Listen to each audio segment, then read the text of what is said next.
Noticentro 1, CMI. Buenas noches, bienvenidos a las noticias. Los siguientes son los hechos más importantes de hoy en Colombia.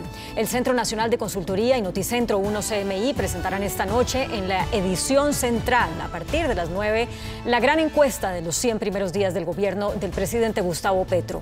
Podemos anticipar que la imagen positiva del jefe de Estado está por encima del 60% y que la aprobación de su gobierno es un punto superior a su favorabilidad.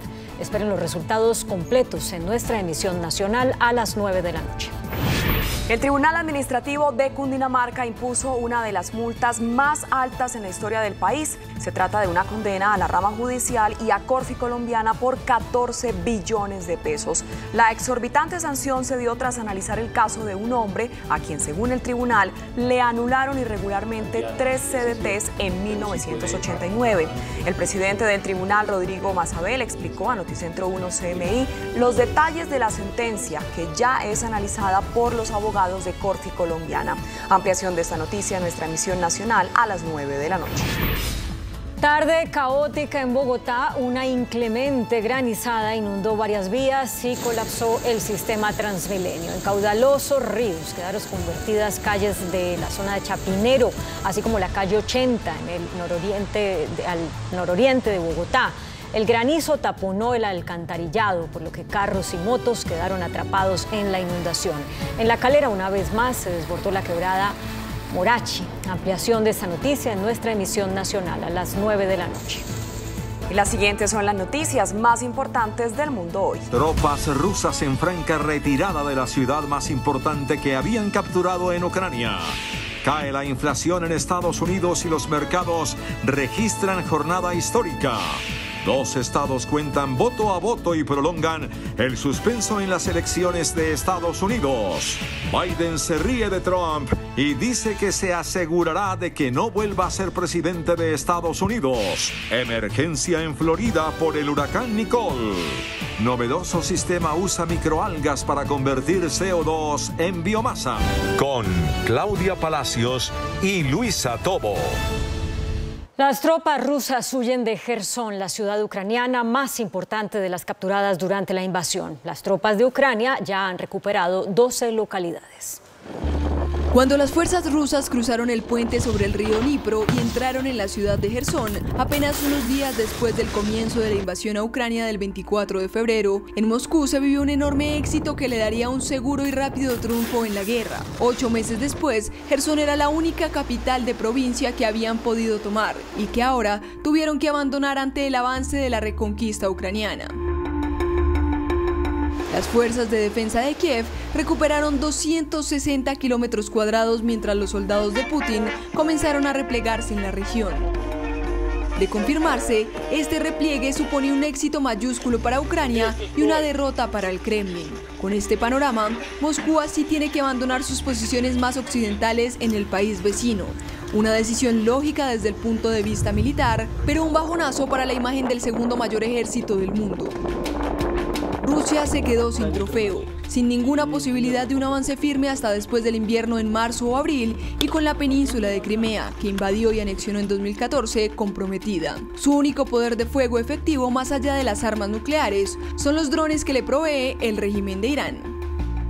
La inflación interanual de Estados Unidos cayó en medio punto y superó las expectativas en el mes de octubre.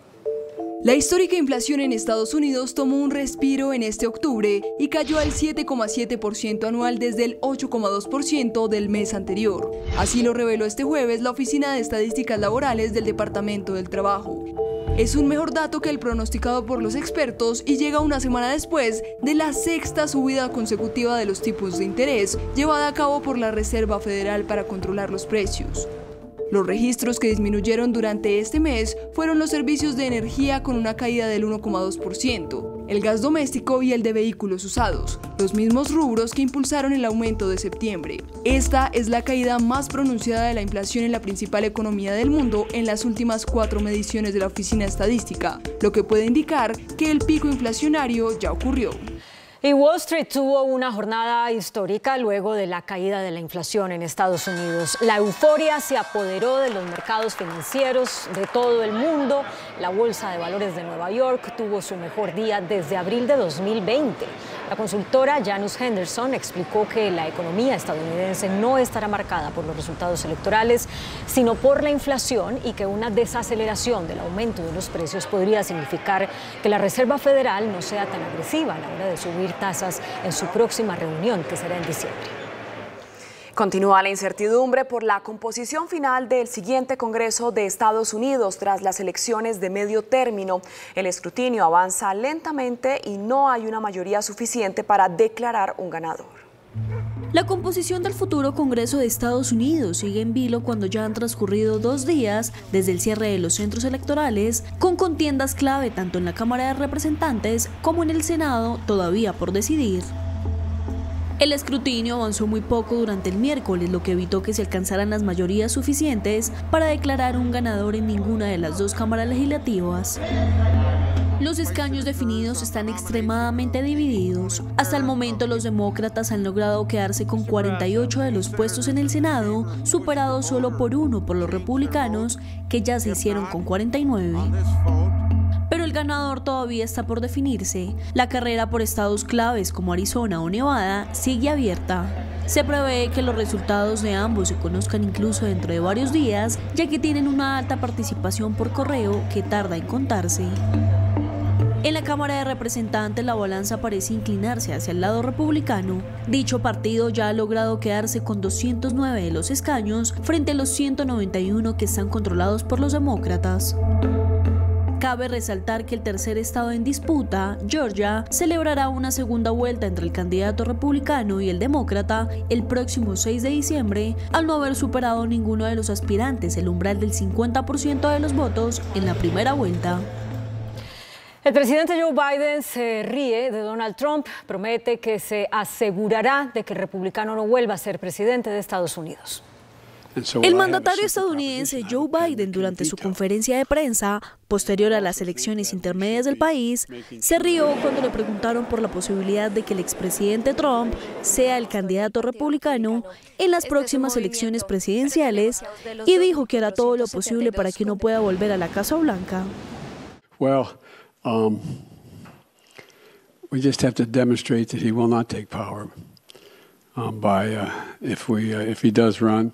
Making sure he, under legitimate efforts of our Constitution, does not become the next president. Con los resultados que se han visto del Partido Republicano, en donde se suponía que iba a ser una ola roja, y no fue así, algunos aliados pidieron a Trump que retrasara su anuncio previsto para la semana que viene, diciendo que el partido debe centrarse en Georgia, donde todo el esfuerzo se centra hacia el gran jugador de fútbol americano, Herschel Walker. Por otra parte, politólogos han manifestado que Donald Trump podría causar gran conmoción dentro del Partido Republicano, especialmente en momentos cuando esa entidad política cuenta con otros aspirantes viables para competir por la Casa Blanca. Florida enfrenta una emergencia por el impacto de Nicole, que tocó tierra convertida en huracán categoría 1. El Centro Nacional de Huracanes de Estados Unidos informó que Nicole tocó tierra como huracán de categoría 1 en Vero Beach, Florida, a las 3 de la mañana hora local de este jueves, provocando marejadas ciclónicas, grandes olas, descargas eléctricas y daños por el viento. Nicole, con vientos sostenidos máximos de 120 kilómetros por hora, pasó por Bahamas en su camino a la costa atlántica de Florida. 4 condados de Florida activaron órdenes de evacuación obligatorias. La marejada ciclónica del huracán Nicole se midió alrededor de 1,80 metros en Puerto Cañaveral, alrededor de las 4 de la mañana hora local. Casi 110.000 hogares en Florida se quedaron sin electricidad y se cancelaron más de 1.200 vuelos en los Estados Unidos. Nicole, tras tocar tierra, se debilitó a tormenta y ahora se mueve tierra adentro sobre el estado y tiene su centro a 96 kilómetros al sureste de Orlando, trayendo fuertes vientos y fuertes lluvias. El nuevo propietario de Twitter, Elon Musk, envió por primera vez un correo electrónico a sus trabajadores para prepararlos para los tiempos difíciles que se avecinan, eso dijo entre comillas. Musk prohibió el trabajo a distancia y canceló los días libres. Las nuevas normas, que entrarán en vigor inmediatamente, exigirán que los empleados estén en la oficina al menos 40 horas a la semana. Y un grupo de daneses está desarrollando una novedosa técnica a base de microalgas para capturar el CO2 del ambiente y convertirlo en material limpio y productivo. En Dinamarca, una empresa emergente transforma las emisiones de dióxido de carbono y la luz LED en biomasa de microalgas y oxígeno. Dentro de un contenedor, el dióxido de carbono se está convirtiendo en algo completamente diferente. Bajo luces LED brillantes, esta planta piloto está utilizando microalgas para convertir el dióxido de carbono, un gas de efecto invernadero clave que atrapa el calor, en biomasa teñida de verde. A pesar de su pequeño tamaño, las algas marinas absorben enormes cantidades de CO2 de la atmósfera de nuestro planeta. Un estudio estima que un acre de algas puede eliminar hasta 2,7 toneladas de dióxido de carbono por día. Las microalgas se bombean a través de largas tuberías horizontales, exponiéndolas a luz LED brillante, nutrientes y un flujo continuo de CO2, todo lo que necesitan para crecer. Con su iluminación constante es un proceso que consume mucha energía, pero si funciona con fuentes renovables es más ecológico.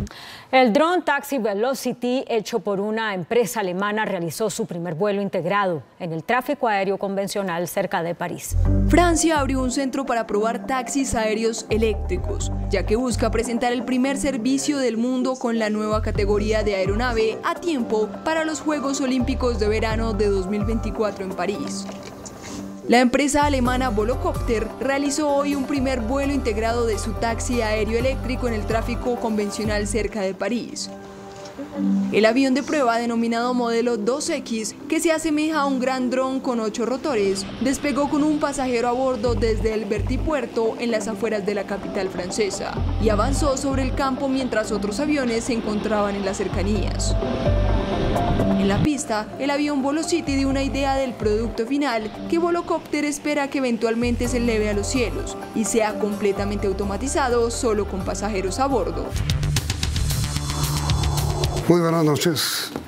El señor ministro de Hacienda, doctor José Antonio Campo, dijo anoche en este programa que el diálogo con el presidente de la ANDI, el doctor Bruce McMaster, estaba interrumpido y lanzó duro ataque contra el dirigente empresarial. El ministro Campo dijo lo siguiente.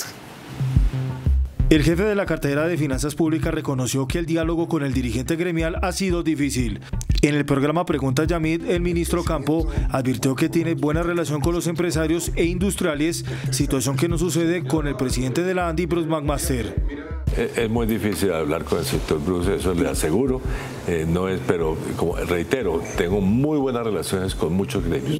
Con Bruce ha sido muy difícil, porque es que no, digamos, yo quisiera ver las propuestas positivas. Yo no quiero ver solamente propuestas negativas, porque al gobierno no le sirven las propuestas negativas. El funcionario dijo que no hay actitud positiva para dialogar. Yo hablo con quien está dispuesto a discutir y a buscar alternativas, no con quien está dispuesto meramente a criticar y decir que somos irresponsables. Pese a los argumentos del ministro Campo, la Junta Directiva de la ANDI, con voto de autoridad, respaldó al presidente de la agremiación, Bruce McMaster, desvirtuando los rumores de su salida por las críticas a la reforma tributaria y el enfrentamiento con el gobierno. La directiva reunida este miércoles emitió un comunicado en el que defiende el proceso y la posición de McMaster al frente de los industriales. Además, extendió su presidencia hasta el 2025. Ratifica unánimemente su voto de confianza a Bruce McMaster y decide anticipadamente extender su mandato como presidente de la ANDI por un periodo adicional hasta noviembre de 2025. La reforma tributaria, el punto de discordia, será conciliada en próximos días. Hay una cosa bien curiosa en lo que ustedes acaban de ver. La declaración de la ANDI de apoyo al señor Bruce McMaster como presidente de la organización se produjo antes de que el ministro Ocampo hablara en este programa. En consecuencia, si se produjo antes, todavía no se conocía públicamente el ataque tan recio que el ministro Ocampo lanzó contra el presidente de la ANDI. Él es nuestro invitado de esta noche. Doctor Bruce, muchas gracias por esta invitación. La duda que me queda es esta. si la declaración de la ANDI se produjo respaldándola a usted antes de que el ministro Ocampo hiciera pública su gran diferencia con usted, quiere decir que la diferencia es, primero, es muy grave, segundo, que la hizo pública el ministro con su ataque anoche, tercero, que la ANDI estaba previendo que el ministro en algún momento iba a lanzar ese ataque y por eso lanzó su declaración. ¿Estoy en lo correcto? No, Yamil, en realidad yo le diría, bueno, buenas noches, yo le diría que son como dos hechos completamente distintos. Por una parte está, digamos, toda la discusión que se ha venido dando desde el 7 o el 8 de agosto alrededor de la reforma tributaria, que ha sido una discusión seria, que ha tocado temas álgidos, que ha tocado temas difíciles, en donde sin duda alguna nosotros hemos hecho, digamos, como una vocería que realmente busca, ojalá, la mejor decisión para el país.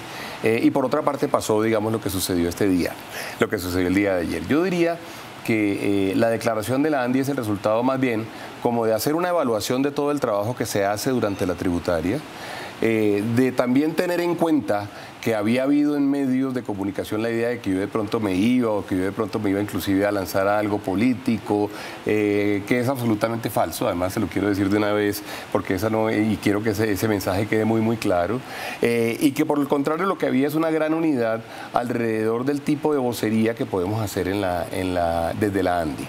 Con una, diría yo, con un hecho particular que vale la pena resaltar, y es el hecho de que nosotros, en realidad, durante toda la reforma, claro, dijimos que había cosas que nos preocupaban y también dijimos que había cosas que estaban bien y también dijimos que había cosas que se podían mejorar. De hecho, al final lo que hubo fue un resultado donde hubo una cantidad de cosas que cambiaron. Y cambiaron como resultado de la conversación con el Ministerio de Hacienda, como resultado de la conversación con la DIAN y como el resultado de la conversación con el Congreso. Entonces, a mí me parece realmente que son dos hechos diferentes. Yo, en realidad, sobre lo que dijo el ministro, yo creo que al final seguramente él se ha sentido incómodo por algunas de las críticas que nosotros hemos hecho, no a él, sino a eventualmente las decisiones que se pudieran tomar y cuáles pudieran ser sus consecuencias sobre la economía colombiana, lo cual me parece además natural.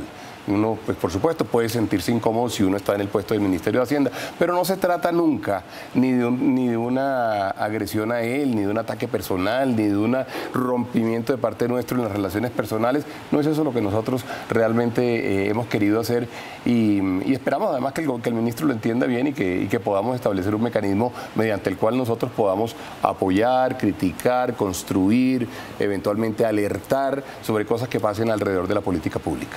A ver, doctor Cruz, con todo respeto, mi pregunta concreta es la siguiente, y se lo voy a poner más clara. Adelante. La ANDI dijo textualmente lo siguiente en la declaración de respaldo a usted. Sí. Asimismo, la Junta de la Dirección Nacional ratifica unánimemente su voto de confianza a Bruce McMaster y decide anticipadamente a extender su mandato como presidente de la ANDI por un periodo adicional hasta noviembre de 2025. Sí. Lo que nunca había ocurrido. Pues es decir, no había ocurrido, no sé en qué sentido lo quiere decir, porque siempre, digamos, el próximo periodo, déjeme solamente decirle dos cosas sobre esto, Yamil. El próximo periodo por elegir era el periodo 23-25 y eso podía suceder en cualquier momento antes de ello. Yo realmente leo eso como un gran voto de confianza y que lo agradezco anticipadamente. Bueno, porque el término realmente era hasta noviembre del año entrante, entonces deciden hacerlo en este instante. Y vale la pena en todo caso, digamos, como señal alrededor de que estamos unidos, que queremos trabajar, que queremos hacer una vocería muy dinámica, muy activa, muy constructiva, pero también crítica, muy clara. Y eso es un poco, digamos, como lo que termina siendo reflejado en el comunicado que ayer emitió la Junta de Dirección Nacional. Que además yo, por cierto, agradezco mucho, porque es evidentemente, pues para mí es un gran honor y es un voto de confianza que yo agradezco mucho. Pero mira, doctor Bruce, es que lo del ministro de Hacienda anoche con nosotros en CNN no fue espontáneo. El presidente Petro ya había hecho alguna alusión directa, no sin mencionarlo, a usted, criticando sin mencionarlo, pero era clara la referencia.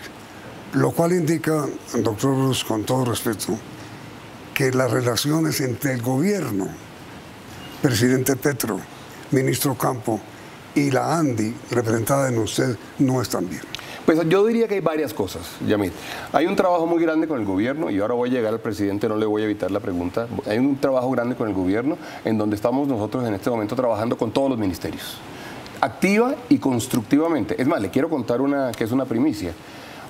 Hoy o mañana estamos lanzando con Presidencia de la República, con la Unidad General del Riesgo y con el DPS, con esas tres entidades estamos lanzando un gran proyecto, un gran programa de atención a la ola invernal, que ya arrancó en Cartagena, que repartió unas raciones en Cartagena, pero que lo vamos a hacer formalmente con Presidencia de la República y con la Dirección General del Riesgo. Eso va a pasar hoy, es decir, o pasará mañana, digamos. Entonces, eso le demuestra que estamos trabajando en muchos frentes.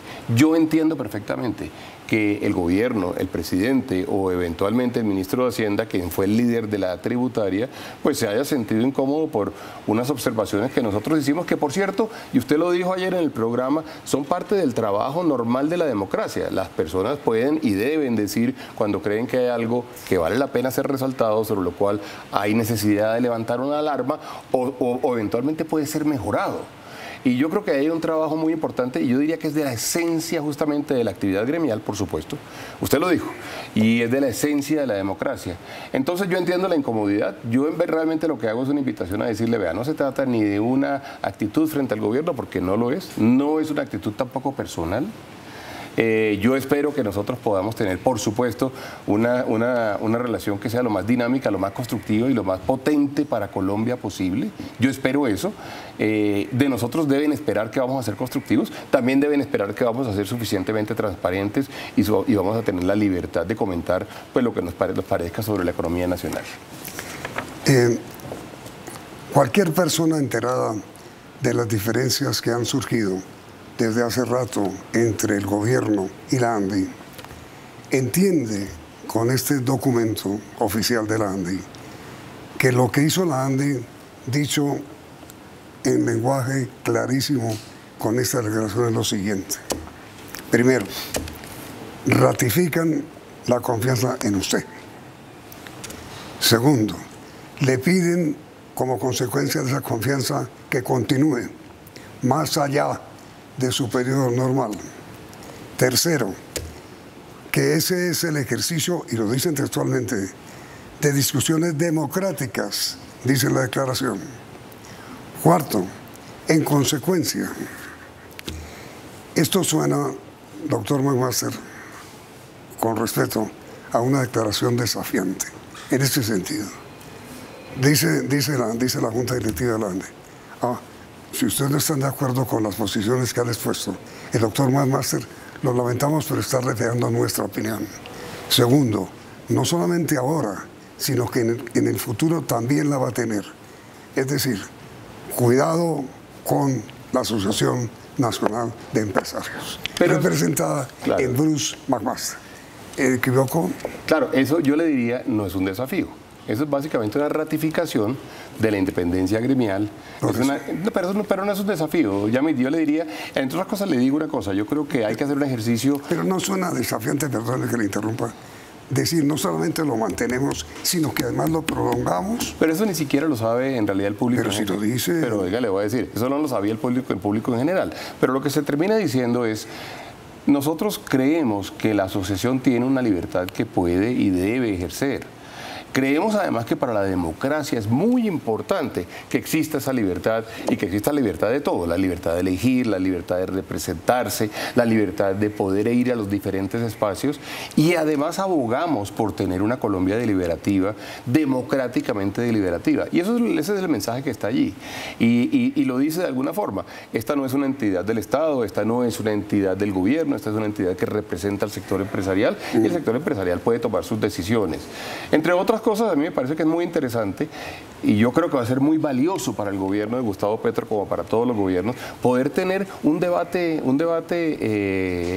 rico, técnico, lleno de contenido, que no todo sea sí señor, sino que haya realmente dentro de todo, haya la posibilidad de que haya discusión. Las decisiones que se tomen como resultado de debates de esta característica son sin duda alguna decisiones significativamente más sólidas que las decisiones sin debate.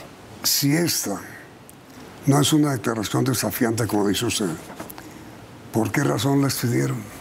La pidieron porque sí querían que hubiera claridad, porque había habido rumores. ¿De apoyo a usted? Porque, claro, había ¿Y a su posición? Claro, porque había habido, no sé si de pronto en su 1, 2, 3 algún día dijeron algo, que creo que sí, en todos los otros, las otras secciones de secretos de otros medios, entonces decían que si yo me iba, que si no me iba, que si estaba decidido a seguir haciendo esta función o no estaba decidido. Aquí es muy importante la sección 1, 2, 3, yo la veo todos los días. Entonces, lo que le digo es que alrededor de eso, nosotros nos encontramos con que valía la pena hacer la claridad. A ver, doctor Ruz, después de unos mensajes comerciales de importancia, le ruego me responda lo siguiente. ¿Por qué los miembros de la Junta Directiva de la ANDI deciden comunicarle al gobierno y a la opinión pública en este comunicado que ayer expidieron, que la voz del doctor Bruce McMaster es la voz de los empresarios, que es una entidad absolutamente privada y que no la maneja ni la gobierna el sector público? Después de comercial.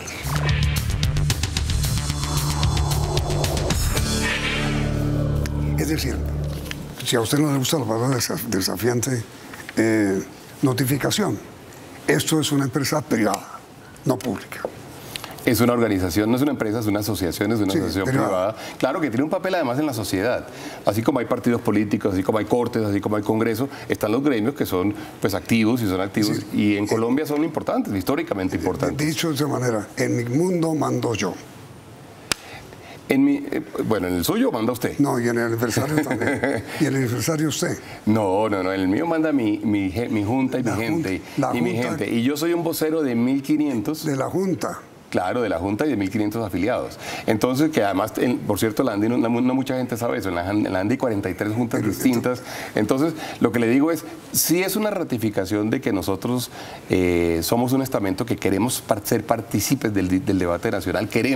No queremos ni que nos digan que no podemos hablar, ni que nos cierren puertas, no queremos nada de eso, por supuesto. Nosotros queremos es básicamente poder debatir con tranquilidad, con apertura, con toda la apertura posible, con sinceridad lo vamos a hacer y tenga la plena seguridad, yo además porque no me puedo parar de esta mesa sin decirle que yo necesito enviarle un mensaje al ministro en el sentido de que tenemos que trabajar juntos y que por supuesto lo mejor que pudiera suceder es que nosotros tengamos un escenario en el cual podemos criticar, podemos construir, podemos alertar y podemos sentarnos a trabajar de la mano del país. Eso es algo que por supuesto nosotros queremos hacer. Pero yo le pregunté anoche eso al ministro.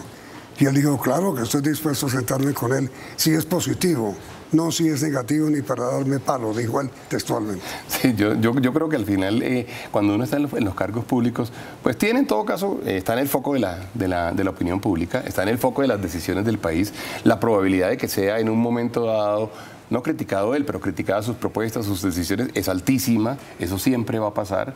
Y a mí me parece que las relaciones además son con lo bueno y con lo malo. O sea, uno debe poder decirle a las personas, mira, eso que estás diciendo no me parece, eso que estás diciendo no estoy de acuerdo, eso que estás haciendo me parece muy valioso y lo apoyo. Y le repito, nosotros arrancamos desde hoy un trabajo conjunto con Presidencia de la República de atención de la invernal. Pero mire, señor presidente delante, ¿qué es lo que el ministro de Hacienda considera que usted no hace sino críticas negativas, nada positivo? Sí, eso es una buena pregunta porque yo le debo decir que yo me lo he preguntado después de que lo he oído diciendo él eso. Yo en realidad he hecho un recuento muy grande y me he encontrado con una cantidad de entrevistas y una cantidad de declaraciones y de conversaciones con él y con gente del gobierno, en donde nosotros hemos tenido, de alguna forma, la tranquilidad de poder decir: esto en particular nos parece peligroso. Por ejemplo, hablábamos del efecto sobre una economía inflacionaria, el efecto sobre la economía de la reforma tributaria, dado que iba a haber recesión o que va a haber recesión probablemente el año entrante, el efecto sobre el empleo, el efecto sobre las finanzas públicas, el efecto sobre el dólar, el efecto sobre la canasta, la cuenta corriente internacional nuestra. Nosotros hablamos siempre de eso. Y le digo una cosa, nosotros siempre vamos a hablar de eso, Yamil, y lo vamos a hacer con tranquilidad. Y yo espero que no le moleste a nadie que nosotros emitamos nuestra opinión sobre lo que nos parece o no nos parece peligroso. Pero miren, doctor Bruce, el ministro de Hacienda no es un hombre ligero. Para que él diga que usted no hace sino darle palo, palabras sexual, que no hace sino presentar actitudes negativas, criticarlo todo, yo no lo considero una ligereza del ministro, no lo es, sino no. que evidentemente él está seriamente molesto por alguna actitud suya. Sí. La pregunta concreta, doctor Bruce, ¿qué propuesta, qué posición suya es la que tiene tan mortificado al ministro de Hacienda de Colombia? Yo en realidad no lo sé. Las declaraciones que yo he dado en público las conoce todo el mundo y no le he dado ninguna declaración en privado diferente a las que he dado en público. La he dado en los periódicos, en los principales periódicos, en entrevistas, en radio, en televisión.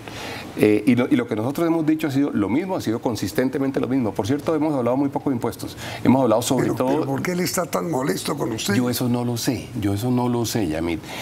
Pero yo le diría que no es tan importante. O sea, a mí me parece que la curiosidad periodística de usted, digamos, en eso es valiosísima, pero a mí no me parece tan importante. Yo inclusive diría que lo más importante en este momento es cómo podemos trabajar. Y le digo además, si yo hubiera cometido o identificamos algo donde yo haya cometido algo que lo pudiera haber molestado con razón, el primero en decir, retiro mis palabras soy yo. Claro que sí, yo eso lo voy a hacer siempre. Pero yo en realidad creo que lo que tenemos es que luchar, y él nos tiene que ayudar, y nos tiene que ayudar el gobierno. Tenemos que crear un escenario de debate poderoso, de debate, ojalá de las palabras. Vea, un país tan violento como Colombia, en donde cualquier discusión se termina convirtiendo en una polarización, en donde cualquier debate nos termina convirtiendo en enemigos, y las enemistades terminan tan mal en Colombia. Yo creo que a esta generación le corresponde generar un escenario de debate bien civilizado, y yo creo que le va a ir muy bien al gobierno si el gobierno además lo propicia. Y yo diría que ese debe ser como el gran llamado. Me parece que usted cumple un papel fundamental, los medios cumplen un papel fundamental, usted se lo dijo ayer al ministro. Eso es lo que más le conviene a Colombia. Pero, a ver, doctor Ross, ¿a usted no le parece sumamente incómodo seguir siendo presidente, vocero oficial del gremio más importante que hay en Colombia, enfrentado y peleando con esta discusión con el gobierno? No es incómodo, no es harto, no es aburrido, no tener diálogo? Claro, es que lo primero que le quiero decir es que el diálogo en realidad hoy en día es muy fluido, con excepción del ministro de Hacienda, como dice él. Es muy fluido. Ayer tuvimos... Él dijo que no. No, pues, con excepción del ministro de Hacienda, no. Él en eso probablemente está equivocado. Nosotros ayer tuvimos, por ejemplo, al consejero presidencial para lo económico en la Junta de Dirección General de la ANDI. Anteayer estuvimos sentados con el ministro Umaña hablando de los temas de los textiles y las confecciones. Vamos a tener mañana al director del Departamento Nacional de Planeación en unas conferencias nuestras sobre la economía coreana. Entonces, lo que le quiero decir es, el diálogo con el gobierno es increíblemente fluido. Yo, por supuesto, si usted me pregunta, ¿qué prefiere usted, Bruce? ¿Tener un diálogo cordial, constructivo, amable con José Antonio Campo? ¿No tenerlo? Yo prefiero tenerlo amable, constructivo y cordial, claro que sí. Y lo que de mi lado pueda yo hacer para que eso suceda, es más, de repente usted hasta nos ayuda.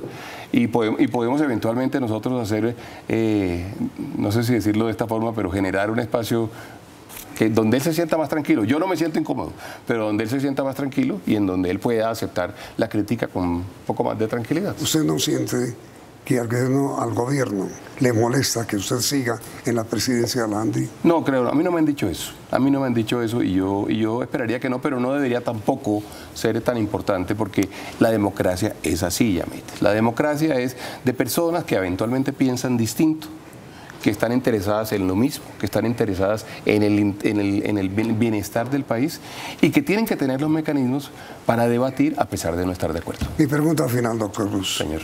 ¿Va bien o va mal el gobierno? Se cumplen el lunes 100 días. ¿Va bien o va mal el ministro de Hacienda? Yo le diría que todavía están por verse muchas cosas. Hay cosas en donde nosotros no estamos de acuerdo y hay cosas que van bien. Y yo le diría que ese es un trabajo, además, multidimensional con múltiples temas. Yo creo que en educación están pasando cosas interesantes. En agricultura están pasando cosas interesantes. La reforma tributaria, como quedó, va bien. La gente sabe que a la reforma a nosotros no nos gustaba, y no nos gustaba no por lo que los cobraba, porque inclusive le cobraba mucho más también a las personas, sino por los efectos sobre la economía. Eso lo sabe todo el mundo. Esa no es una nueva noticia para nadie. Y le puedo decir, y le puedo seguir mencionando carteras en las que creemos que están pasando cosas interesantes. En comercio están pasando cosas interesantes, educación, agricultura. Van a pasar más cosas y van a seguir pasando cosas interesantes. Y hay que resaltarlas en lo positivo. Yo creo que Hacienda está haciendo cosas en las cuales le va bien. Algunos temas de deuda, algunos temas que tienen que ver con crédito público. A mí me parece que eso está siendo bien manejado. El tema de la lucha contra la evasión en la DIAN creo que también. Eso no quita que yo efectivamente, en representación de mis afiliados, haya dicho que la tributaria en particular me parecía que no se debería haber hecho con esas características en este momento. Pero hoy, Yamil, eso es leche derramada. Hoy tenemos que todos, con esa tributaria, producir los mejores resultados posibles. Es mi tarea, además, tratar de construir optimismo, porque el optimismo es lo que salva a los países y es el que genera desarrollo. Y con esa realidad nosotros tenemos que buscar el mejor resultado posible para Colombia. Yo tengo un amigo que no quiere que usted siga siendo presidente de la ANDI. Le voy a decir, lamento mucho, amigo mío, pero va a seguir siendo, ¿sí? Pues en este momento, claro, ese fue el acuerdo que llegamos con la Junta Directiva ayer. Por eso le digo a mi amigo, lamento mucho que yo no le guste, pero voy a seguir siendo. Pues es decir, yo no lo lamento realmente. Yo por ahora estoy en la ANDI. Por eso, sí. Lamento, amigo mío, que no le guste que yo sea presidente. Ah, sí, sí. Lo lamento, pero aquí voy a seguir. Aquí estoy, claro, aquí estoy. Y espero construir y espero ser valioso para Colombia. Y ahí va a seguir. Claro, ese fue exactamente el acuerdo del día de ayer con la Junta. Qué hombre tan difícil. Presidente, muchas gracias. Ha sido usted muy amable. No, muchas gracias, Yamil, por esta invitación. Y a ustedes, televidentes, gracias por la sintonía. Y continúen aquí, en Noticentro 1, CM. Noticentro 1, CMI.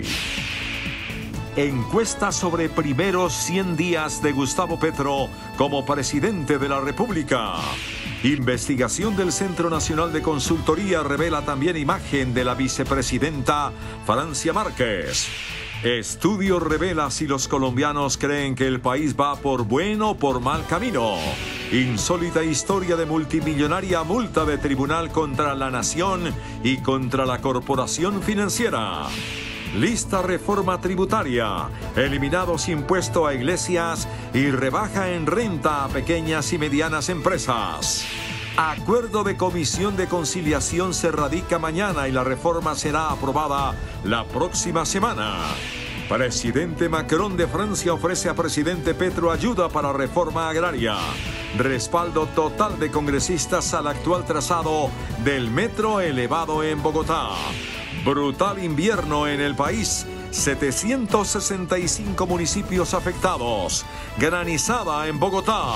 Hombre fue liberado hoy después de 4 años de cárcel por deuda de 300.000 pesos a la DIAN. Insólito caso en Bogotá. Actores filman películas sobre un robo y la policía pensó que era atraco y les disparó. Hablan en CMI expresidentes Dilma Rousseff de Brasil y Evo Morales de Bolivia. Renuncia Hernando José Gómez a la presidencia de Asobancaria.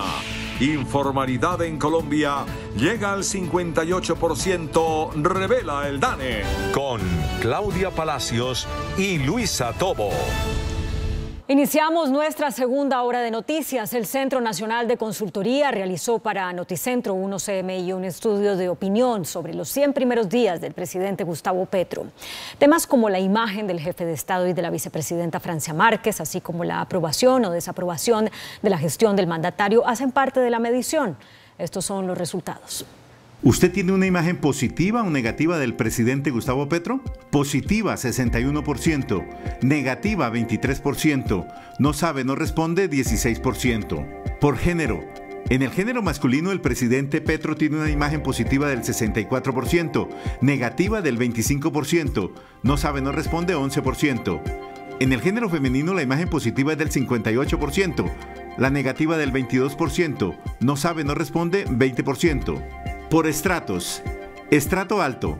Imagen positiva 54%, negativa 34%, no sabe, no responde 12%. En estrato medio.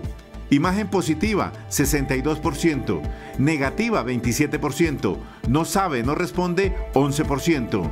En el estrato bajo, imagen positiva del presidente Petro 62%, negativa 20%, no sabe, no responde 18%.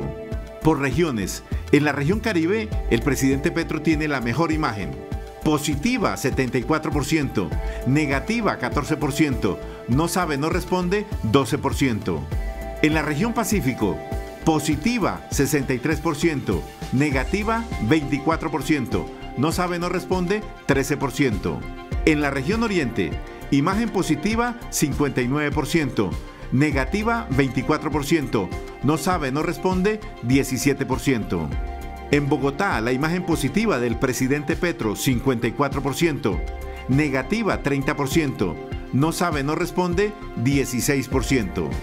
En la región Centro, imagen positiva 53%, negativa 26%, no sabe, no responde 21%. ¿Usted tiene una imagen positiva o negativa de la vicepresidenta Francia Márquez? Positiva 63%, negativa 22%, no sabe, no responde 14%. ¿Usted aprueba o desaprueba la gestión realizada por el presidente Gustavo Petro en sus primeros 100 días? Aprueba 62%, desaprueba 26%, no sabe, no responde 12%. Aprobación y desaprobación por estrato.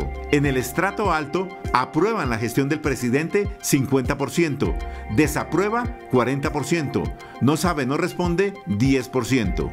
En el estrato medio, aprueba 64%, desaprueba 25%, no sabe, no responde 11%. En el estrato bajo, aprueba 63%, desaprueba 24%, no sabe, no responde 13%. ¿Usted considera que el país va por buen camino o por mal camino? Por buen camino, 52%. Por mal camino, 35%. No sabe, no responde, 13%. ¿Usted cree que el presidente Gustavo Petro se preocupa por las personas como usted? Sí, 56%. No, 29%. No sabe, no responde, 16%. ¿Usted quiere que al presidente Gustavo Petro le vaya bien? Sí, 83%, no, 5%, no sabe, no responde, 12%. Esta es la ficha técnica. El Tribunal Administrativo de Cundinamarca impuso una de las multas más altas en la historia del país al condenar por 14 billones de pesos a la rama judicial y a Corfi Colombiana por presuntas irregularidades en la anulación de 3 CDTs. El presidente del tribunal, Rodrigo Mazabel, explicó a Noticentro 1 CMI los detalles de la sentencia. El inédito caso estudiado por el Tribunal de Cundinamarca se remonta al año 1989, cuando una persona reclamó por la cancelación de 3 certificados CDTs que en ese momento estaban valorados por 175 millones de pesos y fueron suscritos con Corfivalle, ahora Corfi Colombiana. En ese momento, según el demandante, la entidad financiera los canceló y anuló unilateralmente. Es una condena pues muy grande y que invita, digamos, a reflexionar tanto el papel de las corporaciones financieras como también el papel como jueces y la responsabilidad en la administración de justicia. Tras 33 años, el Tribunal Administrativo de Cundinamarca estableció que hubo errores tanto de la entidad bancaria como de la rama judicial al no responderle por los CDTs, que según el tribunal fueron anulados irregularmente. El monto de la sanción para la reparación de la víctima es de 14 billones de pesos, que el tribunal calcula por la mora en el pago de intereses, entre otras variables. Para dimensionar la cifra, el gobierno espera recaudar 20 billones de pesos con la reforma tributaria en trámite. En el fallo aparecen como entidades responsables la rama judicial, el Consejo Superior de la Judicatura y Corfi Colombiana. El tribunal analiza la responsabilidad de la corporación financiera y de la rama judicial, porque por un lado establece claramente que la corporación financiera no puede unilateralmente imponerle sellos, anular los títulos, valores. Por otro lado, pues también la responsabilidad de los jueces cuando podemos equivocarnos y a pesar de los recursos y agotar las revisiones extraordinarias y las tutelas, pues puede configurarse una decisión equivocada. El equipo jurídico de Corfi Colombiana pidió una aclaración de la sentencia, pues estiman que la responsabilidad sería exclusivamente de la nación y estudian otras medidas jurídicas. Con la eliminación del impuesto a las iglesias y la tarifa diferencial para las pequeñas empresas quedó listo el informe de conciliación de la reforma tributaria. Este jueves quedó listo el informe de conciliación de la reforma tributaria que tuvo como misión resolver las diferencias entre el Senado y la Cámara de Representantes tras la aprobación del articulado la semana anterior. Temas de gran controversia como impuestos a las iglesias y las MIPYMES se cayeron en el seno de la comisión. En el primero se pretendía que las iglesias pagaran un impuesto del 20% sobre la renta con la realización de actividades con público. Por lo tanto, para las MIPYMES se buscaba una tarifa diferencial que se explica en una reducción en el impuesto de renta del 35 al 30%. Las modificaciones no cambian el monto del recaudo de la reforma, el cual estará cercano a los 20 billones de pesos. La conciliación no modifica ese estimativo que ya estaba definido desde que se aprobó el proyecto, el segundo debate, tanto en Cámara como en Senado. Es igual. Otro de los cambios se dio sobre el impuesto a los dividendos. Si los recursos no son distribuidos a sus accionistas, que hoy estaban exentos, pasarán a ser objeto de impuesto. La distribución de dividendos que se utilizaran, que significaran que se recapitalizaran en nuevas acciones, pues simplemente tenía el beneficio de que no pagaba impuestos. Ese beneficio se deroga, lo que significa que si la distribución de dividendos, bien sea en efectivo o a través de acciones, de todos modos debe pagar el impuesto. Entre los artículos nuevos se dejó sin gravamen las importaciones de fertilizantes e insumos para el sector agropecuario. La medida es con el fin de reducir costos a los productores y contribuir a la disminución de la inflación, hoy en niveles del 12,2%. Arancel cero para los insumos agrícolas. Es un tema que lo estaba pidiendo el país, que va en pro de que la inflación no vaya a seguir creciendo, obviamente en nuestros productos de consumo de la canasta familiar. Ese fue uno de los principales. La comisión también definió impuesto de IVA para la compra de mascotas y las corridas de toros. Frente a la transición de los ultraprocesados y bebidas azucaradas, se estableció a partir del mes de noviembre de 2023. Listo el informe de conciliación, se radicará mañana viernes para ser presentado y votado por las plenarias del Senado y la Cámara de Representantes la próxima semana. Francia encabezará una mesa de donantes para consolidar el proceso de paz, anunció hoy el presidente Gustavo Petro tras una reunión con el presidente Emmanuel Macron. El mandatario también habló del ELN y de Venezuela. Informe de nuestro enviado especial, Gerardo Aristizábal. Hola, muy buenas noches. Como productiva ha calificado el presidente Gustavo Petro la jornada que desarrolló este jueves en Francia, donde tuvo importantes reuniones. Primero con el director ejecutivo o secretario general de la OCDE, Organización de las Buenas Prácticas de Países Desarrollados en materia de economía, y luego con el presidente de Francia, Emmanuel Macron. Al término de la reunión, el presidente Gustavo Petro anunció que Francia precisamente encabezará una mesa de donantes para la consolidación del proceso de paz en Colombia. Como fundamental calificó el presidente Gustavo Petro la disposición de Francia para buscar recursos dentro de la comunidad internacional que fortalezcan el proceso de paz colombiano. Van a actuar de manera intensa, acelerada en el proceso de paz de Colombia, incluso convocando una mesa de donantes para cofinanciar la reforma agraria en Colombia. En el Palacio del Eliseo, los presidentes de Francia y Colombia hablaron durante 2 horas de temas como el cambio climático, la transición energética, el apoyo a la paz y reforma agraria. Y hablando de paz, el jefe de Estado se refirió también a la guerrilla del ELN. Dijo que esa organización subversiva ya anunció a su equipo de negociadores y que el gobierno nacional en los próximos días hará lo mismo, porque el proceso de paz es inminente. Y en su propósito de consolidar la paz en el país, de lograr la paz total, el presidente Gustavo Petro quiere hacer realidad los acuerdos de La Habana con la guerrilla de las FARC y negociar, por supuesto, con la otra organización subversiva que nació en 1964, el ELN. Ellos tienen su lista de negociadores ya. La conozco, pero no sé si se ha hecho pública en Colombia.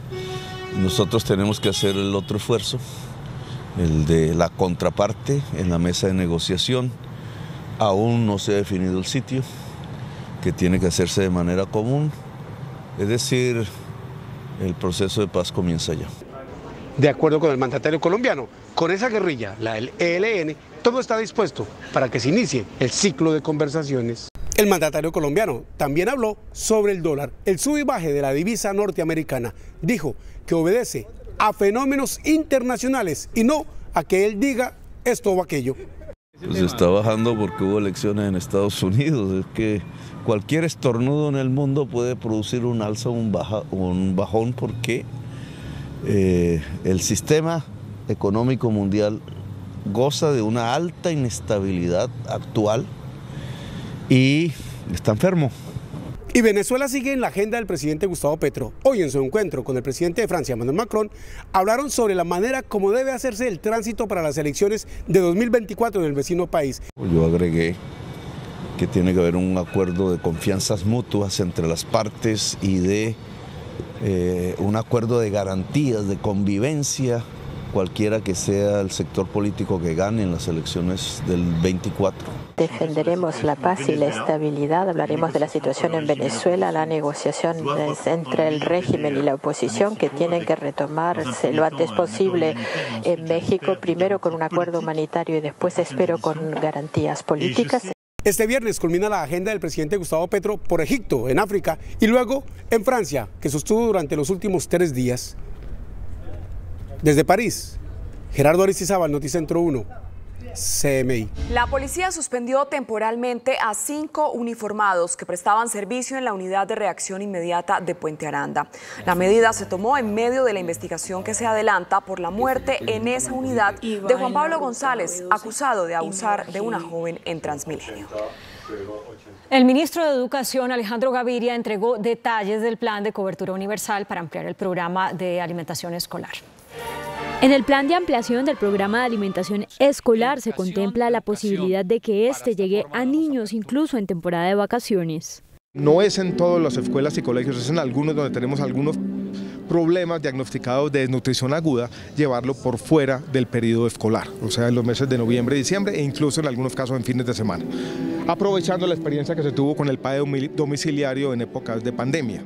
Actualmente la cobertura del PAE es del 70%, pero el gobierno busca que sea del 100%. El ministro de Educación además explicó que se trabaja en un borrador para modificar el sistema general de participaciones.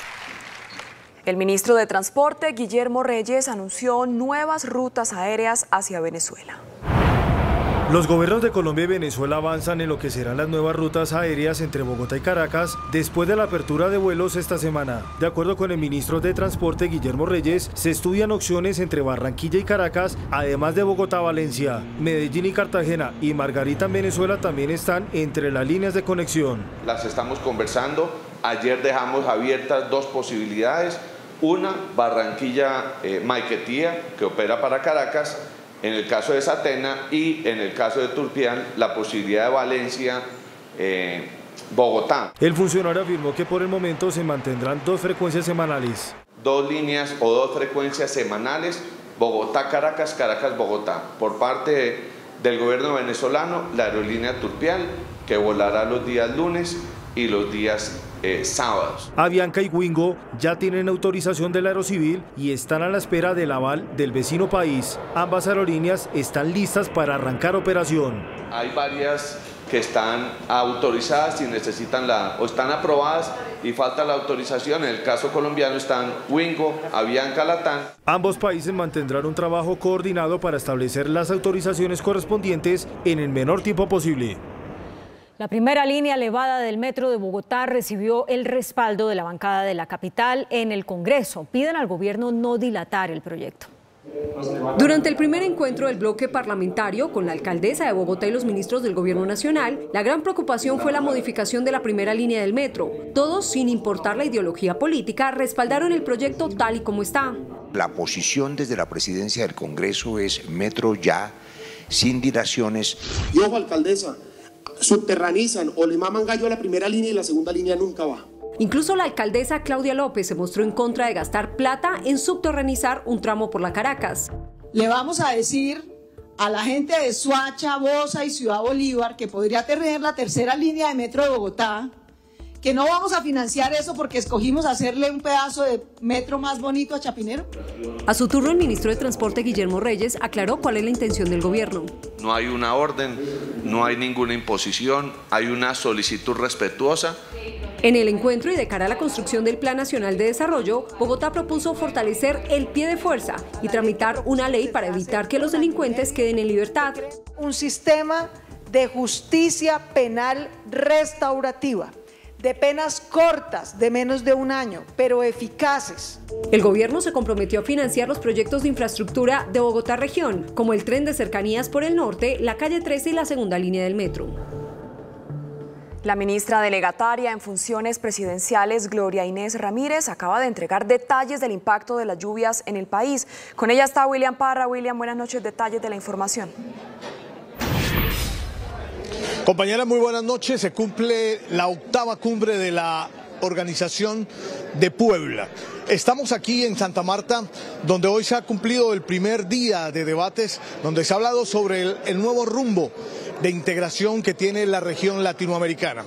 Ha llegado hasta este lugar la ministra de Trabajo, delegataria de las funciones presidenciales, Gloria Inés Ramírez, quien viene de participar en una reunión para analizar la situación invernal en el país. Señora ministra, muchas gracias por atendernos. Buenas noches. ¿Cuál es la situación, cuál es el balance que podemos hacer del invierno en este momento en el país? Bueno, lo primero que tenemos que decir que Colombia está viviendo lo que es el impacto del cambio climático y por eso es tan necesario cambiar las políticas que hoy el presidente Gustavo Petro está haciendo en Egipto y llevando por el mundo sobre la necesidad de cuidar nuestra casa común. Aquí en Colombia tenemos que decir que después de la reunión donde estamos valorando día a día, llevando el pulso, podemos decir que hoy tenemos 765 municipios que han tenido algún tipo de impacto en esta ola invernal. Ministra, usted va mañana para Piojó. ¿Cuáles son los anuncios importantes que se van a hacer allí? ¿Qué ayuda se le van a llevar a los damnificados? Pues que prácticamente este pueblo se lo llevó el desastre, ¿no?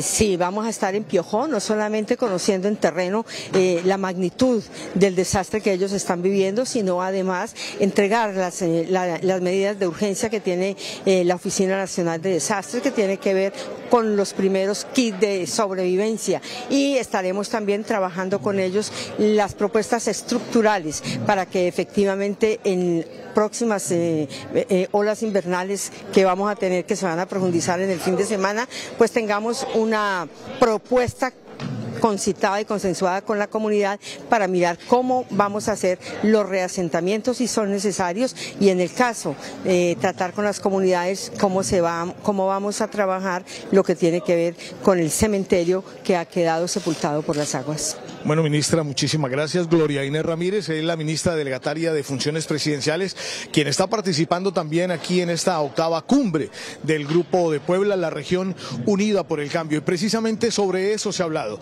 sobre Venezuela, sobre Brasil, sobre el nuevo rumbo que toma la región con estos gobiernos progresistas. Muchas gracias, William. En Bogotá, un fuerte aguacero acompañado de granizo provocó una inundación de vías y dificultades en el tráfico.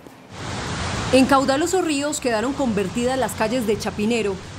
Así se vio la carrera 13 entre calles 59 y 53. La fuerte granizada colapsó el alcantarillado, por lo que los carros y las motos quedaron atrapados en la inundación.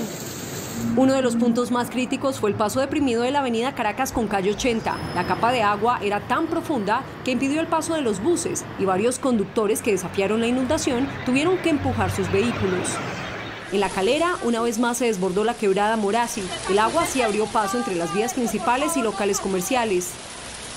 En Cundinamarca, 50 municipios siguen en alerta por las lluvias, sobre todo Villeta, La Vega, Mesitas del Colegio y la vía Chía, Cajica y Zipaquirá reportan inundaciones por el desbordamiento del río Bogotá. Y nuevas emergencias por lluvia se presentaron en diferentes regiones. Más de 800 viviendas inundadas en zona rural del municipio de Sabana Larga, en el centro del Atlántico, reportan los organismos de socorro en este departamento. Las mayores afectaciones se presentan en el corregimiento de La Peña por el desbordamiento del embalse del Guájaro. Este jueves llegó a los 5.91 metros en su nivel. Los habitantes de La Peña desocupan sus casas y hoy es un pueblo fantasma. Además, también hay afectaciones en los corregimientos de Molineros, Aguada de Pablo e Isabel López. En Cali se declaró la alerta naranja sobre el río Cauca luego del incremento de su nivel a 10.16 metros y su desbordamiento a la altura del sector de Juanchito, afectando la vía que comunica a la capital del Valle con el municipio de Candelaria y varias viviendas del sector. También en zona rural de Pradera, la creciente del río Bolo causó estragos en residencias y cultivos. El Acueducto de Bogotá, Banti y el Grupo Enel firmaron un acuerdo para prevenir el fraude en los servicios públicos. Bandas delincuenciales estarían detrás del robo a gran escala de agua, gas y energía en Bogotá, por lo que hoy las empresas de servicios públicos firmaron un pacto para hacerle frente a este delito. Las denuncias que hemos logrado registrar rodean los 5.600 casos. Por este flagelo se pierde alrededor de 3.2% del suministro mensual. Las localidades más afectadas por estos robos son Kennedy, San Cristóbal, Teusaquillo, Tunjuelito y Puente Aranda, además del municipio de Soacha. Principalmente los que hacen fraude son restaurantes, asaderos de pollos, lavanderías, moteles, hoteles. Cada 4 días una persona es capturada por robar fluidos en Bogotá y sus alrededores. Las penas por esta conducta superan los 5 años. El arzobispo de Bogotá, Monseñor Luis José Rueda, presentó la Maratón de Solidaridad que se realizará la semana entrante para recaudar fondos para 4 obras sociales. Con la Maratón de Solidaridad que se cumplirá entre el jueves y el domingo de la próxima semana, la Arquidiócesis de Bogotá espera recaudar 1.200 millones de pesos para un centro pastoral para el cuidado de la dignidad humana, la Casa de la Esperanza para recibir a personas de fuera de Bogotá que visitan la capital para diligencias médicas, el apoyo al Centro Pastoral para el Cuidado de la Tercera Edad y el Fondo de Becas para Estudiantes. El Papa Francisco nos habla de la cultura del encuentro y esta es cultura del encuentro, encuentro con el sufrimiento, encuentro con las necesidades de las personas, encuentro entre quienes pueden aportar, quienes pueden apoyar y quienes tienen necesidad. La Arquidiócesis tiene reportados en Bogotá 1.200.000 adictos a la droga o al licor, 100.000 personas en pobreza extrema y 900 ancianos que viven en las calles. Quedó en libertad un hombre en Santander luego de pagar una condena de 3 años por una deuda de 312.000 pesos a la DIAN. Tras un año de batalla jurídica y 3 en prisión domiciliaria por no pagarle a la DIAN 312.000 pesos por impuestos de IVA, un juez ordenó la libertad de Hamilton Hernández, un zapatero de la ciudad, quien evadió el pago pensando que prescribiría porque la entidad solo perseguía a evasores millonarios. Que la DIAN facilite el pago de estas obligaciones una vez hayan prescrito para que de esta manera pueda terminar el proceso. El humilde zapatero cayó en un retén policial en Río Negro, Santander, y cuando quiso pagar ya estaba condenado a 48 meses de prisión y una multa por el doble de la deuda. Y un insólito caso se registró en Bogotá. En medio de un confuso hecho, la policía disparó contra unos actores que filmaban un video sobre un robo. Con capuchas y supuestas armas ingresaron los actores a este restaurante en el centro de Bogotá. La actuación, para un video musical, alertó a los vecinos que no dudaron en llamar a la policía. El cuadrante de la jurisdicción acude a este establecimiento ante el llamado de la comunidad por la posible comisión de un hecho punible, un hurto. Los uniformados que atendieron el caso accionaron sus armas contra los actores. Mi hermano está herido en el Hospital Santa Clara con 2 impactos de bala. Tengo derecho de saber por qué le disparó a mi hermano y por qué hizo el proceso. La dueña del restaurante aseguró que la grabación se hizo sin su autorización. Ellos solamente habían dicho que venían a comer, a preparar algo de comida y ya, realmente no nos dijeron absolutamente nada más. El joven que resultó herido ya fue dado de alta. Estos actores hacían parte del grupo Arte para el Alma. El Grupo de Puebla, creado para impulsar la integración en la región, se reunió en Santa Marta. Críticas a Bolsonaro y la defensa del gobierno de Venezuela formaron parte del debate de 5 expresidentes, donde insistieron en que las sanciones contra el régimen de Maduro no sirvieron y, por el contrario, perjudicaron al pueblo venezolano. Fuertes críticas hizo la expresidenta Dilma Rousseff al presidente Bolsonaro, a quien acusó de dejar 33 millones de brasileños en extrema pobreza y de haber pedido siempre intervención militar. Dilma resaltó el regreso de Lula al poder y habló de sus principales retos. Reducir la desigualdad, aumentar la protección del medio ambiente para un desenvolvimiento limpio y integrar regionalmente la América Latina. Nosotros sabemos que la cosa más importante de la política externa es la América Latina. Sin América Latina, nosotros no conseguiremos participar de los diferentes bloques no poder. Por su parte, el expresidente boliviano Evo Morales habló del momento que vive la región y pidió relanzar a UNASUR y la CELAC como mecanismos de integración. Para el ex líder cocalero, la consolidación del gobierno de Maduro es un triunfo. Con el triunfo de Lula, por ejemplo, ya no hay Grupo de Lima. Expresidentes de Estados Unidos organizan Grupo de Lima para derrotar a Nicolás Maduro. La revolución bolivariana de Venezuela triunfa después de que desapareció el Grupo de Lima. Sin duda alguna, Venezuela fue uno de los temas importantes del 8º encuentro del Grupo de Puebla. Lo que hemos vivido en los últimos años fue, yo creo que ha sido un desastre y que sirva de lección, es decir, intentar tumbar a un gobierno, te guste más o menos, con sanciones, que al final una vez más se demuestran que las sanciones perjudican a la gente, no cambia gobiernos. El lema del encuentro lo dice todo, la región unida por el cambio. La inflación interanual de Estados Unidos cayó en medio punto porcentual. Las tropas rusas huyen de Jersón, la ciudad ucraniana más importante de las capturadas durante la invasión. Las noticias del mundo en Noticentro 1 CMI. La inflación interanual de Estados Unidos creció menos de lo esperado en octubre y sube en los futuros de Wall Street. El índice fue del 7,7%, una baja con respecto a septiembre, aunque los elevados costos de vida continúan afectando a muchos hogares del país norteamericano. El Centro Nacional de Huracanes de Estados Unidos informó que Nicole tocó tierra como huracán de categoría 1 en Vero Beach, Florida, a las 3 de la mañana hora local de este jueves, provocando marejadas ciclónicas, grandes olas, descargas eléctricas y daños por el viento. Nicole, con vientos sostenidos máximos de 120 kilómetros por hora, pasó por Bahamas en su camino a la costa atlántica de Florida.